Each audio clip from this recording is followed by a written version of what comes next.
નમસ્કાર દર્શક મિત્રો, આપ જોઈ રહ્યા છો કેબીસી ન્યૂઝ. હું છું એન્કર અર્પિતા પટેલ. હવે જોઈએ અગત્યના સમાચાર. એસટી નિગમમાં 7મા પગાર પંચ અનુસાર પગાર ધોરણ હોવા છતાં ઓવરટાઈમ 6ઠા પગાર પંચ મુજબ આપવામાં આવે છે. કેબીસી ન્યૂઝ મારફત વિગતવાર સમાચાર જણાવીએ કે ગુજરાત એસટીના ડ્રાઈવર કંડક્ટરોને ઓવરટાઈમમાં થતા અન્યાય સામે અવારનવાર કેબીસી ન્યૂઝ મારફત અવાજ ઉઠાવવામાં આવે છે.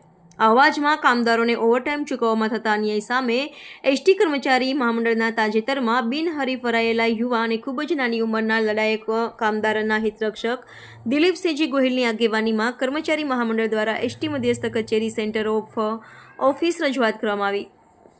રજૂઆતમાં જણાવવામાં આવ્યું છે કે લેબર સેટલમેન્ટની જોગવાઈ મુજબ નિગમમાં ઓવરટાઈમ મેળવવા પાત્ર કર્મચારીઓને જે તે કર્મચારીઓ મેળવતા પગાર મુજબ ગણતરી કરીને ચૂકવવાનો હોય છે. તેમ છતાં એસટી નિગમ કર્મચારીઓને હાલના પગાર ધોરણ મુજબ ટાઈમ નહીં ચૂકવીને કર્મચારીઓને આર્થિક રીતે ગંભીર નુકસાન કરી શોષણ કરી રહ્યા છે.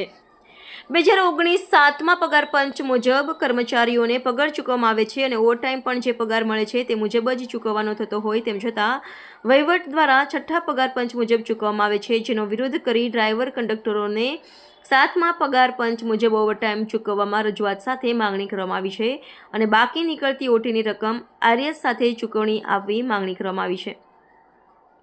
આ બાબતે સંકલન સમિતિ આગળ આવે તેવી કામદારોની માંગણી છે. રિપોર્ટર મુસ્તાકભાઈ મેઘાણી, કેબીસી ન્યૂઝ, ભાવનગર. દર્શક મિત્રો, કેબીસી ન્યૂઝને લાઇક, શેર, સબસ્ક્રાઇબ કરો, બેલ આઇકન પ્રેસ કરો જેથી આપને નોટિફિકેશન્સ મળતી રહે.